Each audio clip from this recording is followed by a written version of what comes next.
we are in Acts chapter 9, and this is, I want to say, the most powerful conversion story ever. Yeah, and I've heard a lot of really good ones. In fact, I remember my pastor in Washington State, former Seattle Mariners player. He talks about his conversion. He felt like God like flushed the toilet. His womanizing, drinking, all of the other stuff just kind of went away. Awesome story, but this is even more amazing. So, again, we're in Acts chapter 9. We're going to kick off with verse 1, and it says this. But Saul, still breathing threats and murder against the disciples of the Lord, went to the high priest and asked him for letters to the synagogues at Damascus. So, who is Saul? Okay, so by now, hopefully you've been walking with disciples for the last several weeks, and you've spent time with me talking about Saul. We've heard of Saul several times, I think about 3 times already in the book of Acts. And Saul, we saw him at Stephen's stoning. He was the kind of the judge. He was the persecutor, right? He was the one that holding the coats for the witnesses, the robes for the witnesses. We hear him in Acts chapter 8, and it talks about that he was going into houses, and he was actually pulling people out of their homes because they were worshiping Jesus Christ. And because of the stoning of Stephen and then the persecution that came, we know that the Jewish Christians, Messianic Jews, had left Jerusalem. It says everyone had left but the apostles. So the only ones that were left were the apostles, the 12 disciples of Christ, right? So they were really the only ones kind of left in that area. Everyone else had spread out. And so here we find Saul. Saul's done his best to persecute those in Jerusalem. And then it's like he wakes up one morning, he looks around and goes, they're all gone. There's no one left, right? There's no one left for me to persecute. And so he goes to the high priest. And this point, we all know who the high priest is, or should, if you've been walking with disciples for a while. It's Caiaphas, okay? And so, again, we know the name Caiaphas from Jesus, right? The persecution of Jesus, the killing of Jesus, the arrest of Peter and John, and the trial of Peter and John, and the trial of the apostles. We know a lot about Caiaphas at this point. So Saul goes to Caiaphas and says, "Hey, give me letters to go to Damascus and arrest them and bring them back to Jerusalem." He's going to bring them back to Jerusalem so they could go before the Sanhedrin, before the council. Again, Caiaphas, Ananias, the others, right? The scribes and the whole thing.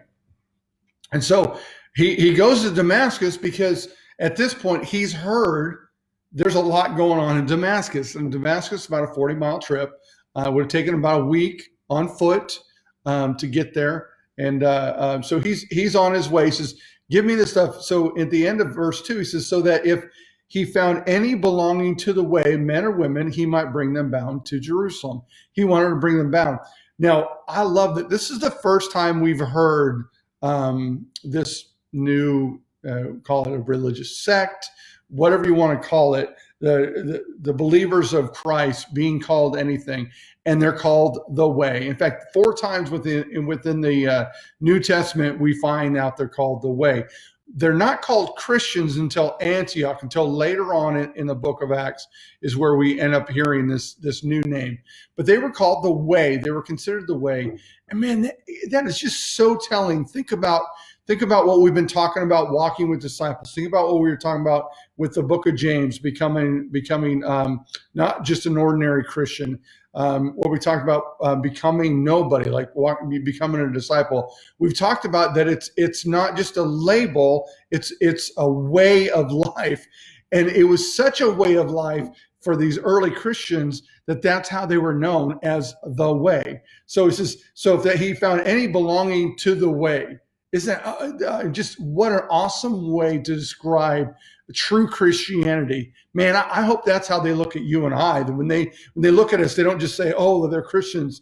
They're like, look at the way they walk, look at the way they talk, look at the way they act. Right? They're part of the Way. And so And again, I promised the greatest conversion story in history of conversions, right? Well, here it comes, right?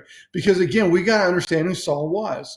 Saul was zealous. He was persecuting, arresting, killing, murdering, right? I mean, he was doing bad things to Christians or bad things to the people of the way. And so it says in verse 3, now as he went on his way, he approached Damascus, and suddenly a light from heaven shone around him. Now, it's interesting if we get into the remainder of Acts, we're going to hear this story again. You read in Corinthians, you read some of Paul's letters.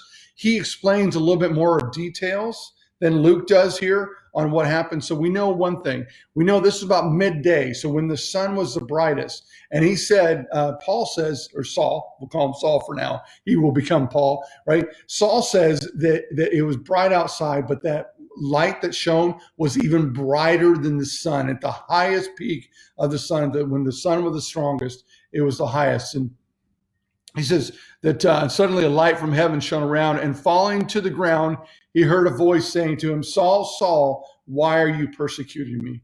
So a couple things. So why did he fall to the ground? You would have fallen to the ground too if all of a sudden this massive light shines on you that you cannot stand. The light is so bright, you've got to cover yourself, right? The other thing to think about, it's interesting, is numbers mean things within almost anything, or numbers, or when things are repeated. Here we see that Jesus says to him, we'll find out it's Jesus in a minute. Jesus says, Saul, Saul, why are you persecuting me? Now, if you look through the life of Jesus, there's several times that he uses a double name, right? So he says, Martha, Martha. He says, Jerusalem, Jerusalem. It's a very emotional connection at that point. It's like, I don't know if you were ever called this as a kid when you got in trouble by your full name, James Levi Shulker. I know I'm in trouble. It was emotional. My mom was being emotional at that point. In that case, anger normally, right? But here Jesus is being emotional. He's emotionally invested in this, right? He says, and Saul's response to him is, who are you, Lord? And he said, I am Jesus, whom you are persecuting, but rise and enter the city, and you will be told what you are to do. So it's an interesting conversation, and there's a lot of debate on what he means by who are you, Lord? Did he really not know who he was? Or was he trying to confirm who Jesus was? Now, I'll tell you my take on the story, because we know from history, we know that more than likely Saul was part of the Sanhedrin. He was part of the group that persecuted or had Jesus on trial. We know for certain that he would have heard of Jesus. He probably would have heard Jesus's teaching if he was around Gamaliel, who we know it was part of that as well, who was his rabbi, right? Saul has already heard Jesus's voice. He already knows his mannerisms. He knows about him, and he's seen Peter and John, and he's seen the other apostles who said that they were Christ-like. They acted just like him. So in my opinion, and many scholars will agree that he already knew. It was a confirmation, like who are you, Lord? Right? I'm confirming who you are, right? And it's really about confirming the voices that we hear sometimes. At this point in history, they would talk about that that God never was not speaking ever to people. They talked about that had stopped with the Old Testament, with the prophets, but no longer. Now they would call it echoes of God.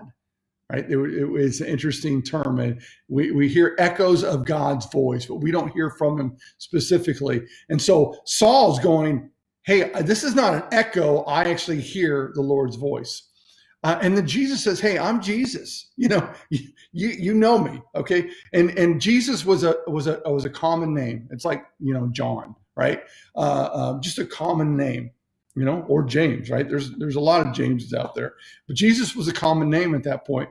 But Jesus didn't have to say, I'm Jesus Christ of Nazareth, right? He said, I'm Jesus. You know who I am. I am Jesus, whom you are persecuting. But he tells them this, he says, rise up, go, into the city and do this. And this is in verse 7. The men who were traveling with him stood speechless. The men with him would have been like the temple secret service, if you want to think of it that way. They were the guys that Saul was going to say, hey, those guys are part of the way, arrest them, bound them, and we're going to take them back. So that's kind of what they were, right? He rolled with a posse, right? Honestly, that's what, think about it. You want to go old Western? He had a posse. You want to go New Day, right? He had a posse. He rolled big time. He had a lot of guys with him. And they said that they heard the voice, but they saw no one, which tells us that Saul saw someone. Saul saw Jesus, just like Stephen, right? And it says that Saul rose from the ground, and although his eyes were open, he saw nothing, right? So he had covered his eyes because the light was so bright. And then finally, when Jesus was done and said, hey, this is what I want you to do, he gets up and he opens his eyes, he can't see anymore, right? It had so blinded him, even with his eyes shut, right? Which is very interesting for a couple of reasons. And I'll get to that in just a second. Let me finish the verse here. And so he says he rose. So they led him by the hand and brought him into Damascus.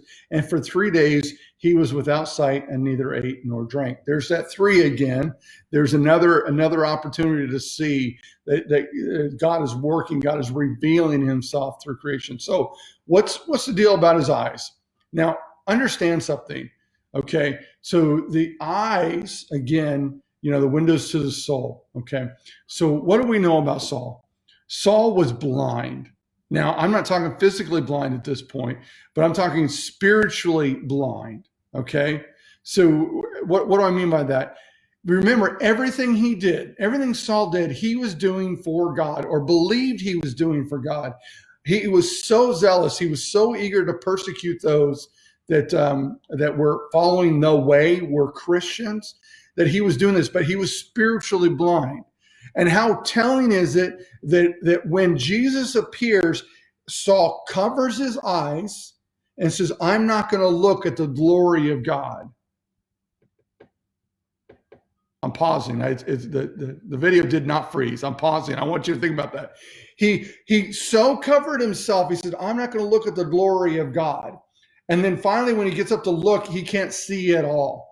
Do you not think God is trying to tell him something? Jesus is trying to tell him something. Hey, you've been blind this whole time. You've not really looked into my presence. You've not really looked towards me. You've been looking to yourself, your own beliefs, your own hopes and dreams, right? And that is telling to you and I that when we walk and we do what we're doing, that we need to make sure that we're not covering ourselves to the glory of God. We're not covering our eyes as well to say, I don't want to see that, right? I think so often there are times that we know the truth. We know that if we would just look in this direction and allow God to speak to our hearts, right? The eyes are windows to the heart, that we would allow him to speak to our hearts, right? We would change, but we've got blinders on because we don't want to see that because it might change us. And Saul, here we find Saul having the most massive conversion ever. And Jesus said to him, hey, you were blind before you got here to Damascus. Now I'm going to make you blind for 3 days, and then I'm going to bring you out into a new life. Hallelujah.